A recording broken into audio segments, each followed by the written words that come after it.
Buenas tardes a todos y a todas, bienvenidos a una nueva sesión de Grabo C.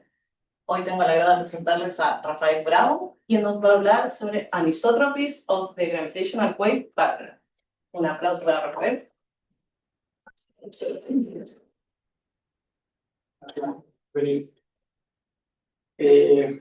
Ok, el título es un poco genérico, no es que yo voy a mostrar cómo saqué las anisotropías de ondas gravitacionales, sino un poco para enmarcar el tema en donde voy a mostrarles lo que hice. Está basado en un paper que puse la semana pasada en el archive, lo hice con mi amigo y colaborador Walter Guillermo, en Brasil, en CTP. Él es básicamente experto en galaxias de gran escala. Y en cierto punto mezclamos todo esto. Pero bueno, estoy en resultado general de paper. Una anécdota que nunca me había pasado: subí el paper y al otro día tuve una cita. Bueno, inmediato. Ok. Esto, ahora lo quiero funcionar. ¿Y que se clica el coger nuevamente? Sí, puede ser. Ahí sí. Ya. Una pequeña motivación para marcar esto. Voy a partir con una pequeña revisión histórica de qué motiva hacer este trabajo. Bueno, muchos han escuchado que la primera detección de ondas gravitacionales la hizo LIGO en el 2015, pero esa fue la primera detección directa. La primera detección indirecta se hizo en los años 70, ¿no? Y fue a través de estudiar este sistema binario de impulsos con una estrella neutral. ¿Y qué se encontró acá? De que el sistema empieza a disminuir su periastro, que es la distancia mínima del punto de rotación común de esta estrella de neutrones y de este pulsar. Y esta disminución en este periodo en la distancia del periastro, la gente se le atribuyó a que el sistema está midiendo ondas gravitacionales. Uno puede calcular, no es tan difícil hacer este cálculo, puede calcular la potencia radiada por estas ondas gravitacionales y encuentra que el periastro debería ser así como 3,5 metros por año, y esto significa que el periodo orbital de este sistema disminuye de 75 microsegundos. ¿Ya? Entonces, esto es básicamente poner las ecuaciones de relatividad general y hacer este cálculo que es bastante sencillo. ¿Y qué midió la gente? Exactamente lo que me dice la teoría. Entonces, bueno, ahí los puntos están los datos observados y la curva de lo que predice la relatividad general. ¿Ya? Entonces, esta fue la primera detección indirecta de una onda gravitacional. Y bueno, esto lo hizo Hulse y Taylor y se ganaron el premio Nobel de física en el 73 por esto. Entonces, ¿por qué se lo dieron? No por el descubrimiento de ondas gravitacionales, sino por el hecho de que pueden usar pulsar, como nuevas herramientas para entender la gravitación. Y eso es básicamente donde tiene el punto de partida lo que me interesa a mí. ¿Ya? ¿Qué pasa acá? Uno puede imaginar que existe un fondo estocástico de ondas gravitacionales que permea todo el universo y podría preguntarse, ok, ¿cómo esto influencia a los pulsars? ¿Qué le hacen? ¿Podríamos detectarlo a través de pulsars? De partida, que es un fondo de ondas gravitacionales estocástico, la palabra estocástica es clave. Y acá, bueno, uno parte de que la ecuación de onda para una perturbación linealizada, que es básicamente la ecuación de Einstein, uno puede escribir la perturbación tensorial de esta manera, ¿ya? Con la expansión en onda plana. Y aquí escogí el gauge, transverse, que básicamente estoy considerando solamente las dos polarizaciones de nivel. Y esta va a ser la única vez que voy a definir el TT, pues lo voy a sacar. ¿Ya? Entonces, ¿qué define un fondo estocástico de ondas gravitacionales? Es básicamente que son montones de ondas que vienen de todas las direcciones, ¿ya? Y sumadas. Y aparte, la amplitud acá de este gravitón es una variable estocástica, ¿ya? Además de ser una variable estocástica, y como es una variable estocástica, yo puedo caracterizarla completamente a través de hacer promedios de ensemble. Y después, por el término código, estos promedios de ensemble básicamente van a ser promedios temporales o espaciales. ¿Qué? Porque solamente tengo una realización, solamente observo el universo una pura vez. ¿Ok? ¿Y qué otras propiedades tiene que cumplir este fondo estocástico? Tiene que ser estacionario, es decir, que no depende del tiempo. Cualquier diferencia de tiempo que yo haga entre los puntos tiene que ser proporcional a la diferencia que tengo ahí. Es gaussiano, altamente gaussiano, altamente isotrópico y tampoco tiene polarización. Entonces, todas las propiedades me definen lo que es un fondo estocástico. Si yo se lo aplico a la perturbación tensorial, encuentro que la amplitud tiene que cumplir esto. ¿Okay? Entonces, esto viene de decir que es estacionario, esto viene de decir que es casi isotrópico, esto acá viene de decir que no tiene polarización. Entonces, ¿cómo yo identifico este fondo estocástico? A partir de una pura variable, ¿okay? Que es por bien el nombre de densidad espectral, que digamos. Claro, bien, lo puedo caracterizar en términos de una pura función. Si me devuelvo, es decir, como está acá, me vuelvo acá, esto me pone una condición, no una condición, sino que puedo encontrar h y j en términos de este S que escribieron, ¿ya? Entonces, esto es lo que encuentro, que se relaciona esta densidad espectral con los tensores de esta manera, ¿ya? Pero ¿qué físicamente es esto? ¿Cómo podemos entenderlo? Ya. Si yo, bueno, considero que la onda gravitacional tiene su propio tensor de energía momentum, yo puedo calcular su densidad de energía a partir de la componente 0,0, ¿cierto? Entonces la calculo de esta manera, ¿no? Y acá es útil considerar otra variable en vez de la densidad de energía. Básicamente es una densidad de energía normalizada, que es lo que se conoce como el espectro de energía, ¿ya? Como ya tengo esta cantidad acá, me puedo devolver usando la ecuación anterior que mostré. Y básicamente lo que me doy cuenta es que esta densidad espectral es proporcional al espectro de energía. Entonces, un fondo estocástico de ondas gravitacionales está completamente determinado por su espectro de energía, ¿ya? Es la única función que tengo. Ok. Entonces, vuelvo a la pregunta, ¿cómo respondería un arreglo de pulsars a este fondo de onda gravitacional? ¿Ya? Tengo que considerar algunas cosas. Primero, los pulsars son relojes extremadamente precisos, muy precisos. Y lo bueno es que se mantienen precisos en escalas de tiempo súper grandes, ¿ya? Cuando la onda gravitacional, hay una onda gravitacional que pasa entre la línea de división del pulsar y la Tierra, uno sabe que la gravitación afecta el espacio, lo distorsiona y obviamente va a haber un retraso acá en el tiempo, ¿ya? Yo puedo caracterizar el pulsar, los astrofísicos lo hacen, caracteriza súper bien el pulsar, su spin, sus propiedades. Entonces pueden ver bien cómo va a ser el patrón de tiempo que tiene, ¿ya? Si existe algún delay en este patrón de tiempo, yo se lo asocio a cosas que desconozco, ¿ya? A ruido o a procesos estocásticos que están pasando entre medio, ¿ya? Yo sé que el ruido no tiene correlación, por definición, así yo defino el ruido, ¿ya? Pero si los demás procesos estocásticos que están pasando acá, en principio sí podrían tener correlación. Si yo mido un pulsar, no puedo sacar información de él. Pero si yo mido ahora dos pulsars y los correlaciono, el ruido que podría estar en principio no va a aparecer en la correlación. Pero sí van a aparecer las demás variables estocásticas, ¿ya? Esto fue lo que hizo dos personas en los años 80. Esta es básicamente la configuración. No lo hicieron ellos, sino que este es un review bien bueno si les interesa ver cómo sale lo que vamos a mostrar acá. Entonces, es bastante sencilla la configuración. Los dos pulsars están separados por un ángulo acá Z, históricamente se le pone Z a este ángulo. Pues lo voy a usar para escribir otra cosa. Y yo puedo calcular la correlación que existe después de medir las diferencias de tiempo entre estos pulsars. Y una cantidad completamente geométrica, depende únicamente de la polarización, de los vectores de polarización de los gravitales. Acabo de hacer el cálculo, un cálculo bien entretenido de hacer, aparecen cositas de variable compleja, y encuentro esto, que la correlación de estos pulsars es proporcional a esta combinación que está acá. Esto se conoce como la curva de la correlación de Henning and Downs, que fueron los primeros que la calcularon, y esto básicamente lo que observo, ¿ya?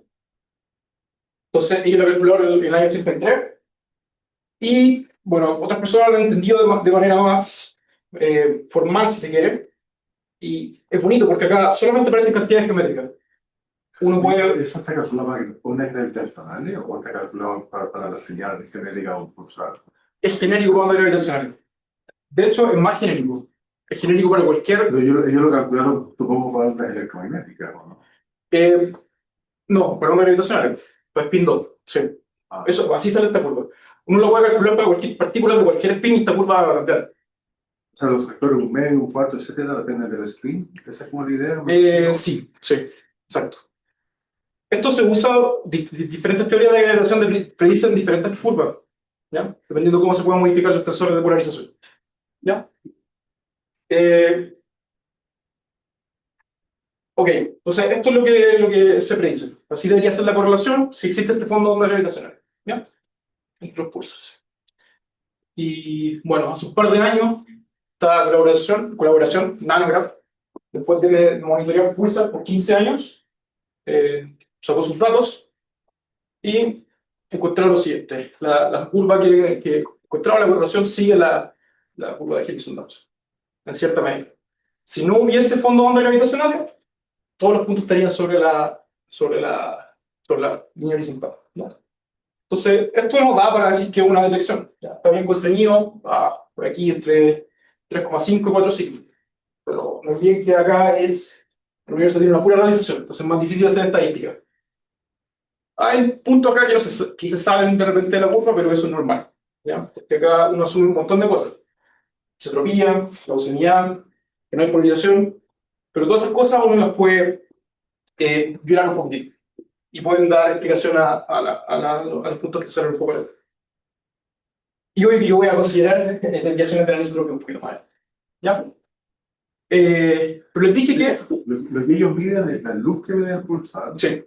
Y se incluye una anomalía en esos tiempos, digamos, Exacto. de las formaciones, y eso se asocia probablemente a un Exacto. Exactamente. Es la analogía que mostré al principio de cómo se detectó la medición indirecta por la onda gravitacional. Uno ve la onda, pero ve el efecto en cosas que yo puedo medir la luz. Es lo mismo, no estoy viendo la onda gravitacional de manera directa, pero sí esta curva la puedo inferir a través de estas ondas gravitacionales. Si les dije que la única, estos fondos de ondas gravitacionales están completamente caracterizados por el espectro de energía, ¿ya? Entonces, uno a partir de esto puede reconstruir el espectro de energía. Y lo que uno encuentra es lo siguiente. De partida, de que es consistente con lo que el mayor aporte a este fondo estocástico es de fuente astrofísica, de lo que se llaman colisiones de merger de agujeros negros supermasivos en el centro galáctico, pero también puede tener componentes cosmológicas, ¿ya? No están descartados. Entonces, este es el espectro de energía que uno encuentra, ¿ok?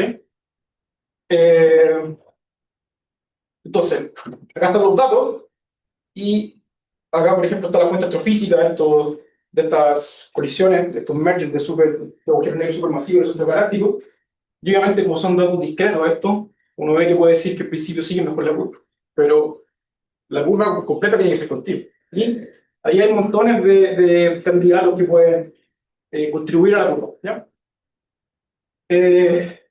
Supercuerdas, transiciones de fase, domain walls, acciones, donde la adicional es de primer orden, y por último las scalar induced adicional, que yo después me voy a centrar acá. Si uno ve este paper, puede ver que de las opciones cosmológicas que hay acá, esto es lo que fita mejor estos datos. ¿Ok?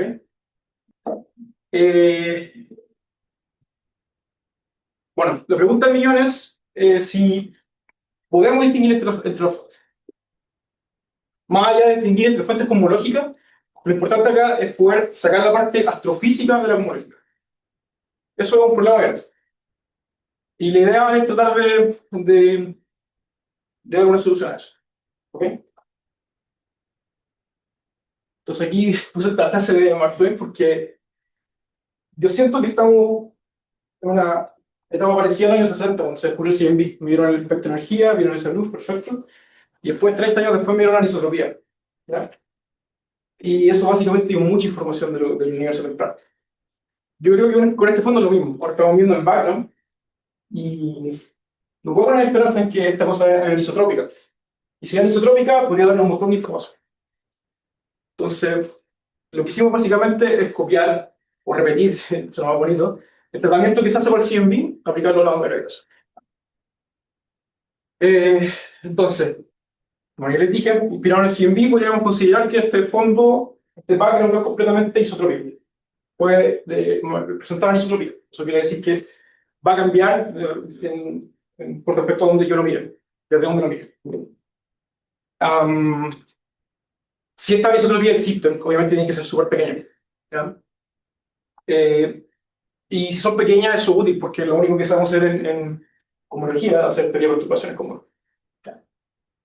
Oye, pero o sea, ya la señal es muy pequeña. Pero detectable. Y entonces, exacto.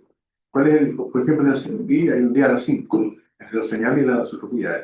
¿Cuál es más o menos la idea que ustedes manejan? ¿O Como día a 10, día a menos 15. la diferencia Sí. entre la señal y la Sí. anisotropía? Sí. Los pulsars no son capaces de medir eso. No son capaces de medir la anisotropía, tienen súper mala resolución. Pero LISA, Decibo, que es un interferómetro japonés, y el Einstein Telescope van a poder medirla con alta precisión. Y de hecho ya LISA ya sacó un paper estudiando las posibles fuentes de anisotropía. Y tiene un rango que puede medirla súper bien, aunque sea pequeño. Ya. Entonces existen estas anisotropias, pero ¿de dónde salen? ¿Por qué podrían aparecer estas anisotropias? Uno es del mismo mecanismo que da origen a la onda gravitacional. Puede, en un principio, imprimir una anisotropía a la onda. ¿Ya? Y por otra parte, lo mismo que pasa con el CMB, cuando los fotones viajan desde la fuente del CMB hasta nosotros, como pasan por la estructura del universo, se van deformando. ¿Ya? Y eso le induce anisotropías también, que son las que, como dice, anisotropías de efectos de propagación. ¿Okay? ¿Y por qué el mecanismo, disculpa, estoy interrumpiendo acá, Interrumpe todo lo que quiero. ¿qué mecanismo del CMB de fluctuaciones cuánticas del universo temprano no se puede aplicar igual acá? Por lo mismo, porque este fondo no es completamente atribuible a un fenómeno cosmológico del universo temprano. Tiene componentes astrofísicas súper grandes que yo las quiero sacar de alguna manera. Y eso es lo que quiero hacer. Si no, claro, pongo gravitones del comienzo del universo, luego evolucionar y me deberían producir lo que veo. Pero lamentablemente eso no es así. Ok, o sea, estos son los dos efectos que podrían imprimir anisotropías en este espectro. ¿Cómo lo calculo? Acá uno se inspira completamente en lo que se hace para el ciencia. Y es bonito esto, porque si bien yo tengo un millón de gravitacional, para poder aplicar esto, de alguna manera tengo que considerar que los modos que componen la onda gravitacional son partículas.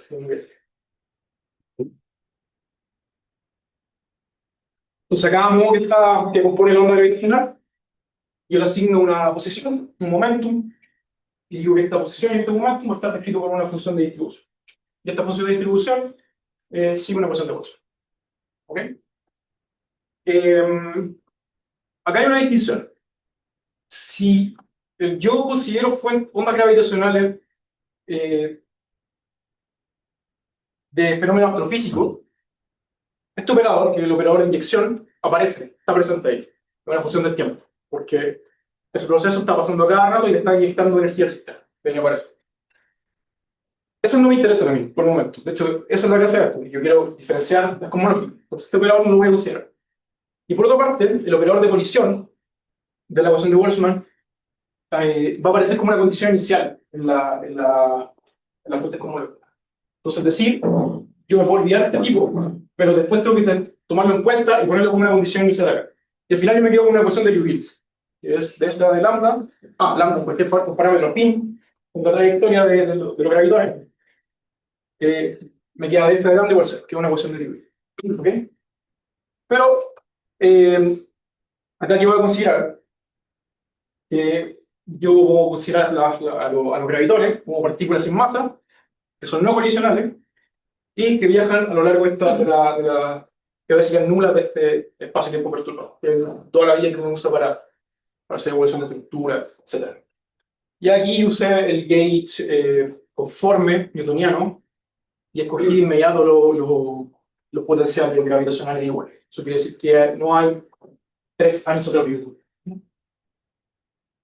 Ok. Entonces, ¿qué tengo que hacer? Básicamente, escribir la ecuación de Boltzmann en este espacio 1.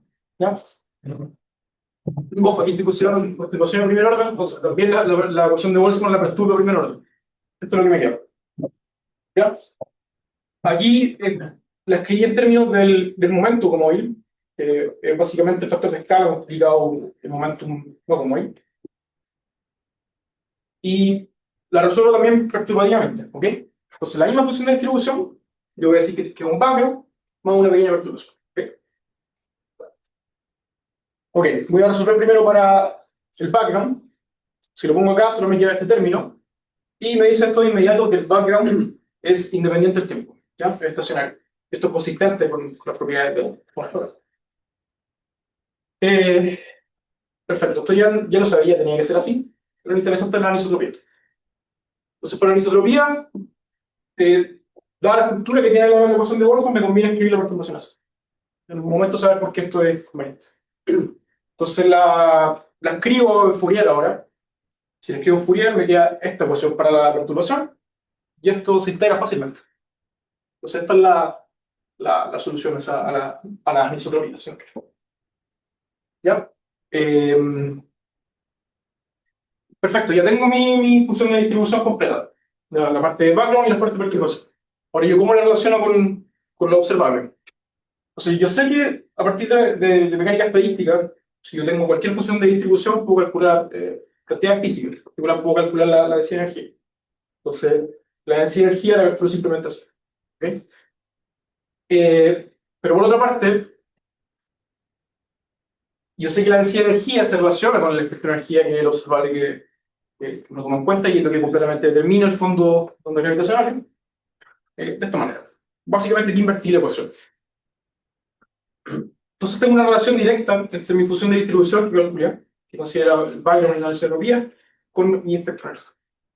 Oye, disculpa, o me perdí algo, no sé, pero ¿no te salís de la onda gravitacional? A eso voy, después. Esto es un tratamiento estadístico y general, pero Esto sí, sí, sí. Lo único que he dicho acá de las ondas gravitacionales, los gravitones son partículas sin masa que se pueden propagar en este espacio-tiempo. Todavía no doy modelo con los gravitones. empezado como partículas que se propagan en ese lugar. Exacto, exacto. Lo único que yo... Pero el potencial phi va a ser parte del background. ¿No? ¿De qué background? Esto es el universo perturbado. Esto está siempre. Sí, pero de la onda gravitacional, ya, o sea, tú vas a asumir como que la amplitud de la onda es mucho menor que la amplitud de ese phi que está ahí. Cuando hay como 3, como que está el background, está Sí, sí, o sea, la fluctuación claro, de escalares. ya lo hice, ya lo hice. Sí, sí, sí. Sí, es así, es así. Si no, no puedo hacer esa separación para el estado. O sea, No tienes que tener la onda allá adentro. claro, claro. Pero no lo estoy metiendo, sino que ya la saqué y estoy viendo como una partícula efectiva que se lo va a mezclar. Ya. Pero después voy a dar una fuente. Y es correcto, mucho más chico que esto. ¿Ya? Ok, tenemos la relación entre mi espectro total y mi función de distribución. Y lo mismo, la función de distribución la separo. Perdón, el espectro de energía lo separo en un background y las perturbaciones que están ahí. ¿Ya? Entonces, echo para adelante un poco, hago la cuenta. Encuentro que el background depende de, como se espera, de la parte background de la función de distribución. Y acá yo defino la densidad, el contraste de densidad de la onda gravitacional. Básicamente, la parte perturbada sobre el background. Aquí se me fue una barra, esto es el background. ¿No? Aparece este término, que es uno lo puede definir como un índice espectral del espectro de energía background de la onda gravitacional. Esta me parece mi anisotropía. Ojo, acá fijé el tiempo beta cero. Esta cosa es beta cero el tiempo donde yo observo la onda gravitacional. ¿Okay? Presumo que la onda gravitacional llega en beta cero. Perfecto. Entonces esto describe completamente, caracteriza completamente un fondo de ondas gravitacionales anisotrópico. ¿Ya? El espíritu de todo esto, de la anisotropía, es medir el espectro en dos puntos diferentes, ¿ya? Y por eso es conveniente usar el armónico esférico, escribir estas cantidades escondidas en el armónico esférico, ¿ya? Entonces, si uno expande el armónico esférico, la anisotropía, que es lo único que depende de la dirección, tenemos lo siguiente, ¿okay? Y acá hice tres separaciones, ¿okay? Este término de acá metí una lista directa solamente para poder condensar todo en una línea. Esto no está integrado. Este término de acá es lo que yo digo que es la anisotropía inicial, la que viene del mecanismo de generación de la onda gravitacional. Y estos dos términos que están acá son genéricos a cualquier onda gravitacional de origen común. Y estos términos lo conocen la gente hace mucho tiempo. Lo calcularon estas dos personas, Sachs y Wolf, en el 67. Este efecto de acá, este término de acá, se conoce como el efecto Sachs-Wolf, simplemente. Y el que está acá es el Sachs-Wolf integrado. Por eso viene ese índice. Entonces, los tres términos son los que dan origen a la anisotropía. Término de condición inicial y término de preparación. ¿Ya? Y en lo que viene, voy a dar una expresión para los únicos términos acá que son modelos dependientes, es decir, el background y el término de anisotropía inicial. ¿Ya? No sé si el modelo que vamos a considerar es el que mejor describía de las opciones cosmológicas, el que mejor describía el espectro, que son las ondas gravitacionales producidas por perturbaciones escalares. Y en particular, yo voy a considerar que estas perturbaciones escalares son de origen primordial. ¿Ya? Si no se acuerdan, en este gráfico son los que están acá. Ya. ¿Qué pasa? Cuando uno perturba las ecuaciones de Einstein, sabe que a primer orden, la orden lineal, los spins no se mezclan. Ya hay ecuaciones para los escalares, ecuaciones para los vectores y ecuaciones para los vectores. Pero si voy a perturbaciones de orden superior, eso ya no pasa. Se empiezan a mezclar diferentes spins y puedo dar fuentes de uno a otro. ¿Ok? Entonces yo me quiero centrar en una perturbación de segundo orden acá, que va a estar, sus fuentes van a ser combinaciones de cuadráticas, de derivadas, o el campo también, de estos escalares, que son perturbaciones de primer orden. ¿Ya? La ecuación de movimiento, la ecuación de Einstein básicamente, para estas fuentes que están acá, ojo le saqué el 2 para no andarlo teniendo siempre, pero esta es una perturbación de segundo orden, tenerlo claro. La siguiente y la fuente se ve así. ¿Ok? La escribí en Fourier. Esto ya de acá, bueno, está escrito en Fourier. Entonces, claro, aparecen combinaciones del potencial escalar a segundo orden. Acá aparecen derivadas del tiempo y acá solito. Bueno, está en Fourier, no aparecen derivadas de corrientes, sino así solamente. Perfecto. Ya, de acá tengo que ser un poquito técnico. Entonces, el campo entre los nodos escalares son fuente del gravitón. Sí. Pero debido a que los tratas como segundo orden, Exacto. no podría ser. Exacto. Exacto. Ya.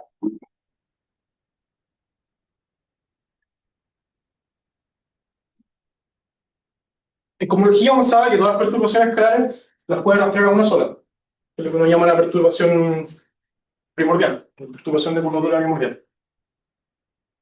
Entonces a mí me interesa escribir esto en términos de esa perturbación de curvatura primordial. ¿Ya? Será. Dependiente del modelo que da origen a esta perturbación, lo que sí pasa es que se genera en escalas que son super horizonte, en cierto momento. Perdón, se generan dentro del horizonte en un momento, después salen del horizonte y vuelven a ingresar a medida que ocurre la evolución cósmica. Como las ondas gravitacionales, como yo escribí su espectro de energía, tengo que ver a quién contribuyen. Entonces las ondas gravitacionales contribuyen como radiación. ¿Ya? Si los tengo que poner ahí en el contenido energético del universo, contribuyen como radiación. Entonces lo que yo quiero hacer es considerar que esta perturbación entra al horizonte de nuevo en la época de radiación. ¿Ya? Y es un poco complicado, pero uno puede encontrar cómo se relaciona phi con z cuando yo considero que las perturbaciones entran en el horizonte en la época de radiación. Es básicamente encontrar la función de transferencia. Entonces la función de transferencia acá viene dada por con una función de Bessel orden 1. Ya lo hizo la gente hace bastante tiempo. Perfecto. Además voy a considerar que esta perturbación primordial, hay una impresión, así que voy a decir que esta es la impresión, y va a ser grande. Que sea grande tiene buena implicancia, gracias a que a la gente le interesa conocer. De partida pueden producir estándares gravitacionales, también pueden colapsar y formar agujeros negros primordiales. Alta motivación considerable. Ok.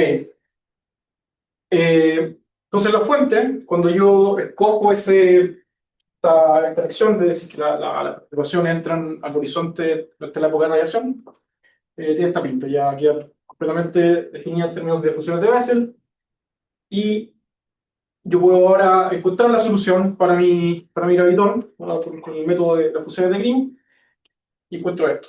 Esta es mi solución de las ecuaciones de movimiento. Y aquí introdujo esta variable para cortar relación. Ok, entonces ya tengo mi gravitona y mi tensor. Entonces ahora puedo empezar a calcular el background. En particular el background del espectro de energía viene dado por la función de dos puntos de la gravedad. Ojo, esto acá no depende del tiempo, ¿ya? Esto sí. Entonces, ¿qué tengo que hacer acá? Es tomar un promedio temporal. Sí, ese impulsivo que pusiste, antes mencionaste que era como la función de... No tiene nada que ver. No tiene nada que ver con la ecuación de Boltzmann. Estaba poco ingenioso, así que puse la misma variable. Lo quería pensar como J como una corriente para después tomar las derivadas con respecto a eso. Voy a hacer el diagrama. Ya, entonces, la función de dos puntos de los gravitones viene de acuerdo. ¿Okay? Entonces, están todos estos términos que dependen de la función de transferencia en radiación, y acá aparece la función de cuatro puntos de perturbación de curvatura. ¿Ya? Ok. Ya. Si esta función de cuatro puntos, yo considero la estadística de esto de gaussiana, la puedo escribir completamente en términos de funciones de dos puntos. ¿Okay? Pero a mí me interesa considerar que Z no es gaussiana. ¿Ya? Tiene desviaciones de una gaussiana, yo puedo escribir como una expansión alrededor de un campo gaussiano, G gaussiano, de esta manera. Esto es lo que se conoce como la expansión local, o el local ansatz, y que es parametrizado por este parámetro, valga la redundancia, que se conoce como fn local. Acá no voy a dar un modelo para fn local, ni centrarme de dónde puede salir, etc. Solamente lo pongo como un parámetro para hacer esta expansión. Distintos modelos pueden dar acá con todo esto, yo lo voy a dejar ahí simplemente así. Ya, entonces, la perturbación gaussiana tiene este espectro de potencia, ¿ya? Y ahora, como estoy expandiendo esto alrededor de una perturbación gaussiana, voy a tener términos de este estilo. Y estos que están acá, sí los puedo dejar en términos de una función de dos puntos. Pero tengo que tener en cuenta las diferentes combinaciones de momentum, de cómo se conecta esta función de cuatro puntos. ¿Bien? Y para eso uso el teorema de Wick, cómo se conectan, y acá combina hacer una ecuación diagramática. Entonces, esto es lo que está pasando. Este es mi vértice, y acá meto todos los operadores que son todas las contracciones que yo puedo hacer para conectar esta función. ¿Okay? Acá el 1, para conectar notación, pero esto significa P1, entonces P son los momentos internos. ¿Ya? Ok, de todas formas tengo que calcularlo. Esto es una manera compacta para ponerlo. No escribí en el paper lo que fue en estos términos, no lo puedo hacer, pero se empieza a complicar. ¿Ya? Entonces, el background es básicamente la suma de todos los términos que están acá. Este es orden 0, orden 1 y orden 2. Y cada término empieza a tener esta forma. Términos de J, que aquí me equivoqué. Este J era el J cursivo que he escrito antes, este de acá. Aunque no lo puse cursivo, pero no por eso. Esta es la contribución orden 0, que la gente ya había calculado hartas veces. Y esta es la contribución gaussiana, si uno quiere. Si ya uno empieza a considerar la parte no gaussiana, ya empieza a complicar un poco. y queda así. Y acá todavía no he dicho lo que es j cuadrado, que viene en términos de esas funciones de Bessel. ¿Okay? Y todavía tengo que proveer un espectro. ¿Ya? No he dicho que cuánto vale esto. Las soluciones generales para esto son bastante complicadas de obtener. Un poco para simplificarlo, las integrales, básicamente, esa es la motivación principal que me voy aquí. Consideré que estos espectros los puedo modelar como esta medida. Básicamente me describe lo que yo quiero hacer, que es un pic que se está produciendo en radiación. ¿Ya? No se lo toman en serio como eso, como algo completamente físico, puede ser el límite de ciertas distribuciones gaussianas, pero hay ahí un pequeño punto para tomar en consideración. ¿Ya? Entonces, este es mi espectro, una alta dirección. Aunque pongan esta idea, igual tengo que hacer integrales. Me salvo algunas, pero no me salvo a hacer muchas más integrales. ¿Ya? Entonces, hay que hacerlo numérico, hay que hacerlo numérico. Tratar de hacer analítico de todas pero no, hay que recurrir a métodos numéricos y el espectro sea así. Entonces, ¿qué es lo bonito de esto? De que si recuerdan la motivación de por qué estos modelos bien a esta señal que vienen los pulsars, básicamente la cola de esta curva que está acá uno la puede ubicar en el espectro de los pulsars sí, en los pulsars, y van a describir ese curva. Pero acá están pasando un montón de otras cosas interesantes. Entonces, ¿qué me describe esta curva? Es básicamente donde yo pongo el pic. Cuando pongo distribuciones más realistas, este comportamiento sigue estando siempre. La forma acá se suaviza un poco, ¿ya? Pero no al caso de eso. Ya. Entonces, este es el background. Esto es simplemente el background. Ya ahora tengo que calcular la anisotropía. Entonces, sí, es mucho más complicado de todo, pero ya si uno entiende el cálculo de cómo hacer el background, es bastante sencillo calcular la anisotropía. Pero lo importante acá es que tengo que separar los modos. ¿Ya? Tengo que considerar modos cortos y modos largos. ¿Por qué esto? Porque si yo considero que la onda de gravitación se está produciendo en escalas pequeñas, en radiación, si yo considero después que esas escalas se propagaron a través del universo, ya son escalas grandes, las miro, se deberían ser iguales. ¿Por qué? Porque solamente el modo corto está haciendo lo mismo. Entonces, la única manera que aparezca una anisotropía ahí, que un modo largo las haya de alguna manera repartido por el universo. ¿Ya? La única manera de tener ese tipo de comportamiento es cuando uno considera las señales de las perturbaciones primordiales. ¿Ya? Entonces, diagramáticamente pasa esto.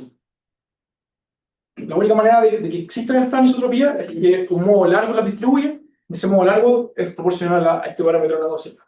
Entonces, si no existe la gaussianidad, no tengo anisotropía, en este modelo. ¿Ya? Y no voy a hacer los cálculos, pero si uno sabe hacer el otro, este es bastante sencillo de hacer, y que es una expresión bien compacta. ¿Okay? Entonces acá definí este espectro de energía, no gaussiano si uno quiere, pero queda en términos de cosas que ya calculé.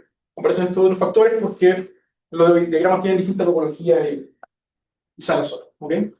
Entonces ya con esto tengo los únicos términos que son modelos dependientes del espectro de energía. Pero me interesa ver lo otro. ¿Ya? Entonces si se recuerdan, la anisotropía viene por este término de acá. Ya calculé este. Y estos dos son generales, no son modelos dependientes. Que es el Sachs-Wolf y el Sachs-Wolf integrado. En cualquier caso, como yo les comenté al principio, todas las perturbaciones escalares las puedo rastrear a la perturbación de un modelo primordial, independiente del modelo que las haga, y la manera de conectarlas es a través de esto. Es de separar su dependencia en escalas y en el tiempo de esta manera. Este tipo de acá es lo que se llama función de transferencia. Es como la perturbación evoluciona en diferentes escalas del universo. Y este otro tipo que está acá se conoce como el growth factor, no quiero decir factor de escala, factor de crecimiento. Factor de crecimiento y dice cómo esta cosa va a evolucionar en el tiempo. ¿Ya? Acá los modos largos, si bien la onda gravitacional se crea en radiación, los modos largos recién empiezan a entrar al horizonte nuevamente cuando domina la materia. ¿Ya? Entonces, tanto la función de transferencia como el factor de crecimiento los tengo que fijar desde cuando empieza a dominar la materia. Como estoy interesado en perturbación de ondas largas, por suerte la función de transferencia no la puede aproximar igual a 1. Y el factor de crecimiento cuando las perturbaciones entran al horizonte, es decir, en este tiempo, vale 1. Entonces, este término de acá queda fácil, simplemente tengo que queda de esta manera, se ve ahí, pero este es más interesante, y en este es que yo me quiero saltar después. ¿Qué está pasando acá? Cuando yo después haga calculo de funciones de correlación, que es lo que quiero hacer, término importante que va a aparecer en todas esas funciones de correlación, este que está acá. ¿Ya? Es decir, la derivada del tiempo del factor de crecimiento. Y este factor de crecimiento, solamente en 2 puntos de la evolución cósmica es distinto a 0. Cuando el universo pasa de ser dominado de la radiación a la materia, que es el universo temprano, y eso es escala chica, y cuando el universo empieza a ser dominado por la energía oscura, o la constante cosmológica. De hecho, la constante cosmológica en este lado. Cuando esto empieza a ser dominado por la constante cosmológica, uno ya sabe que en la época de materia se forma la estructura, los potenciales ahí son constantes en el tiempo, pero cuando ya el universo se empieza a expandir producto de la constante cosmológica, ya los potenciales varían, ya no se forman estructuras, no vemos que se forman estructuras en el universo tardío.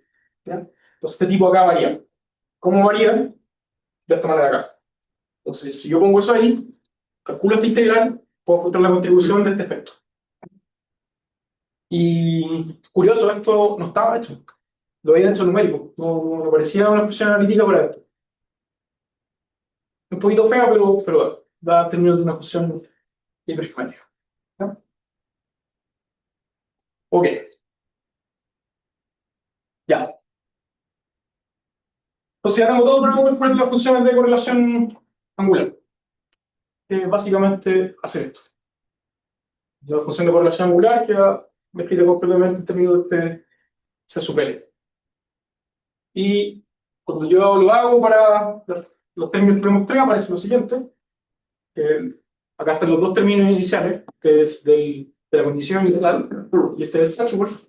Recuerden que ambos eran proporcionales a la perturbación, bueno, todos son proporcionales a Z.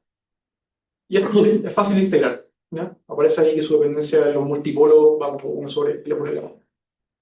Por otra parte, el Satchworth integrado es más complicado. Ya tengo que integrar esta función hipergeométrica acá y se puede hacer, pero no al caso acá. Así que uno ve el comportamiento de esto y encuentra lo siguiente.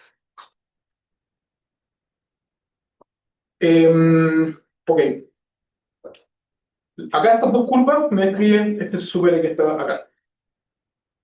Dependen de este parámetro de no gaussiano. Entonces, cuando es chico, la correlación es súper pequeña. Entonces, cuando toma un valor de 10, salta como 6 órdenes de magnitud. Entonces, este valor no es físico, la verdad. ¿Ya? Pero es para dar el punto. Cuando el valor cuando la correlación toma valores grandes y empieza a depender del término inicial, el término de condición inicial. Entonces, no queremos eso, no queremos que si esto llega a existir dependa completamente de ese término, porque es antojadizo. Yo no sé el mecanismo que está pasando ahí que me está dando origen a esta anisotropía. ¿Okay?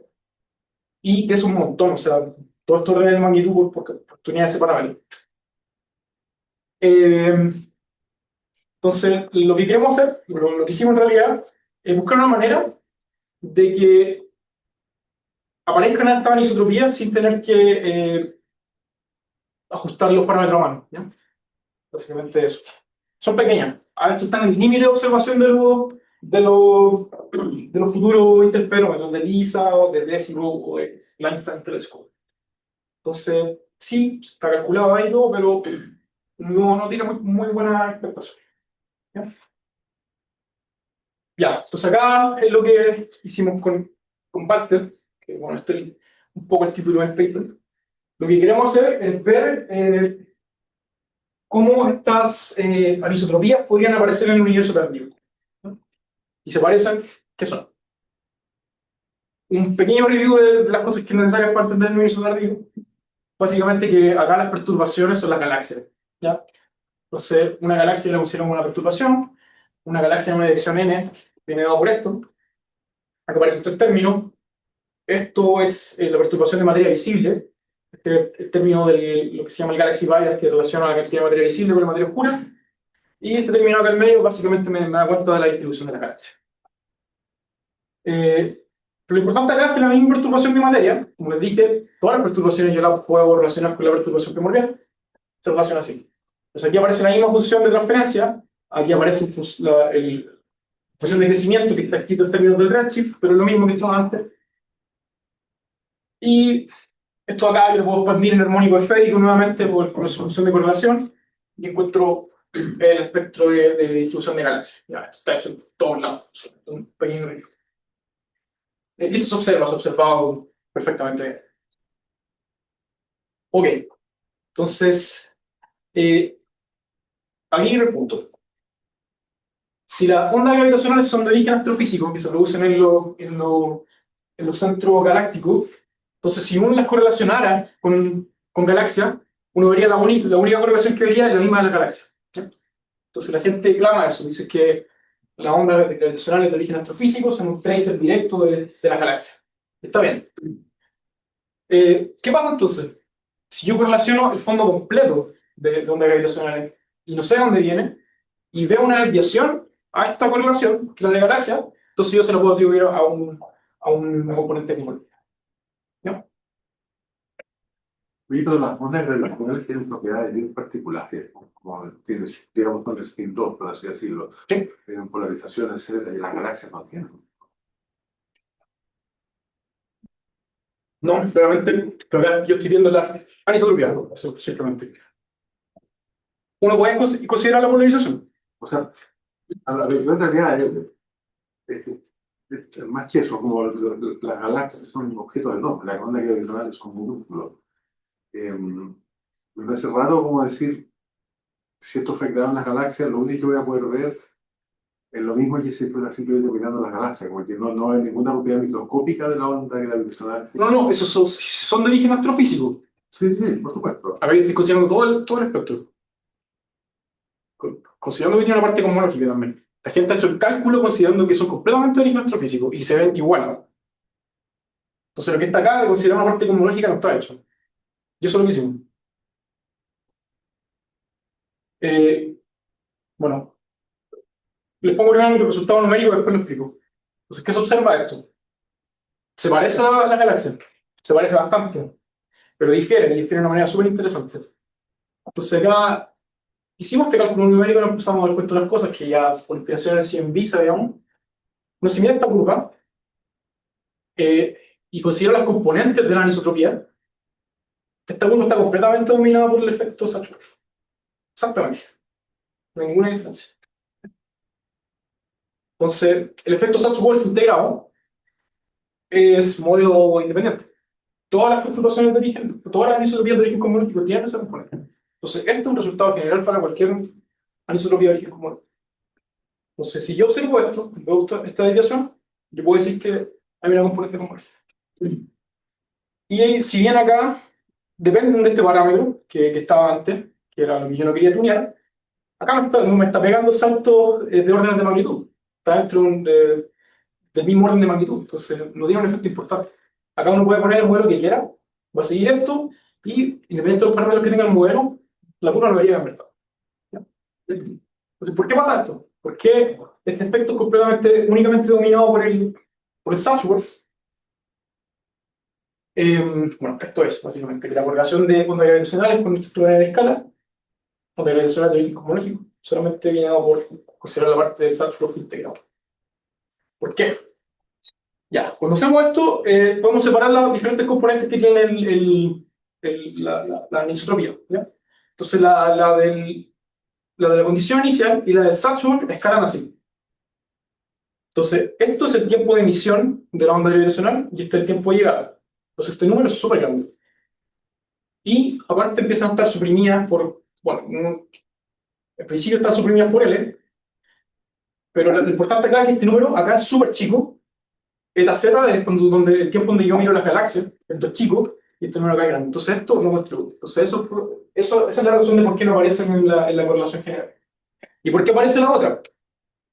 Cuando yo veo los términos del Sachs-Wolf integrado, aparece exactamente lo contrario.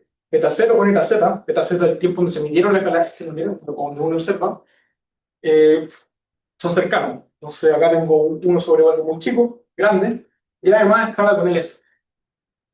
Acá puse las estimaciones nomás, pero esto viene de expandir una función hipergeométrica, expandir una función de gamma, fue harto trabajo poder llegar a estas expresiones sencillas. Y bueno, también podemos ver cómo escala la galaxia, perdón, la fuente astrofísica de onda gravitacional. Esa es escala así. Entonces nosotros estamos mostrando que hay un escalamiento que es diferente. Entonces esto nos permite diferenciar entre fuentes de origen cosmológico y astrofísico. ¿Ya? Bueno, esos son 3 cuartos del paper. El resto del paper es que nos dimos cuenta que podemos usar esto para construir parámetros cosmológicos, pero por el momento lo voy a dejar acá. Bueno, ¿cuál es el mensaje? Calculamos la correlación de la anisotropía de onda gravitacional de origen cosmológico con la galaxia. Nos dimos cuenta que esta correlación es completamente dominada por el efecto integrado Sachs-Wolf, que es un modelo independiente. Cualquier onda gravitacional de origen cosmológico va a cumplir esto.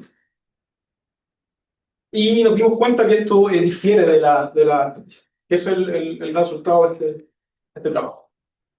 Entonces, de alguna manera, vamos a ver si esto sirve como una herramienta para poder diferenciarlo. La gente empieza a considerar esto en análisis. Eso es todo. Muchas gracias.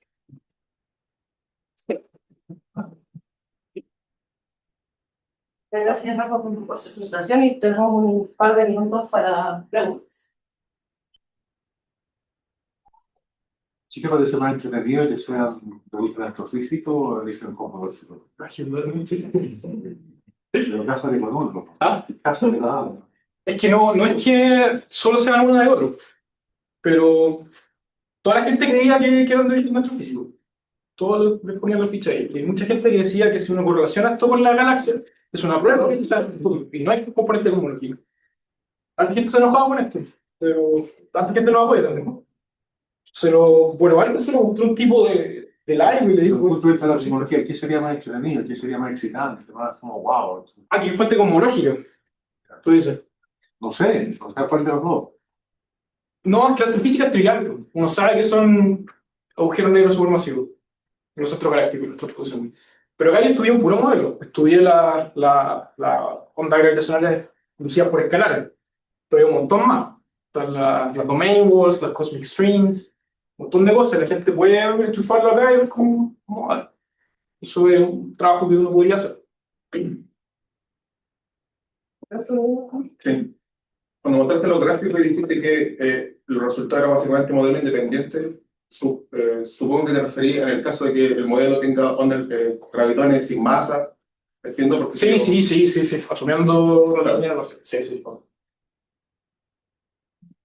Una duda, al inicio había una gráfica, no sé si era del espectro, pero como que tú empezaste a dar una lista de algunas cosas que pueden explicarlo, ruedas, Claro.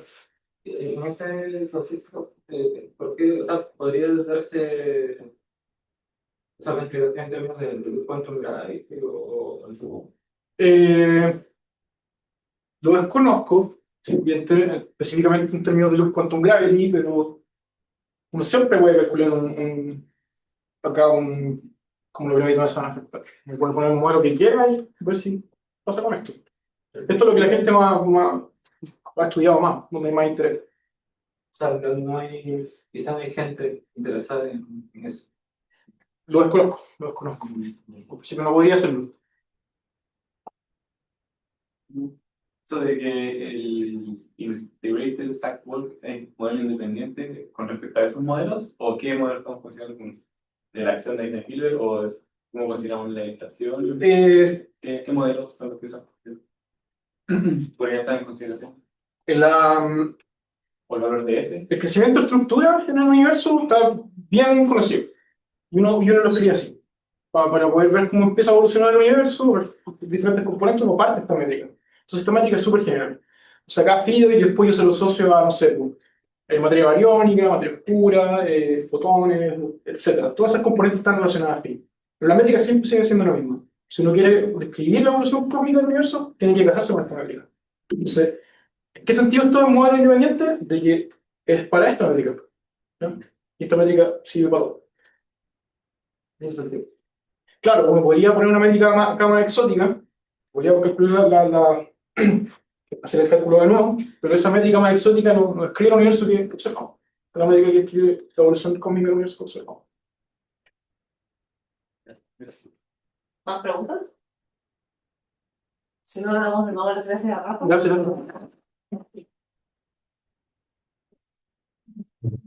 Un poco más de pie para el cogido.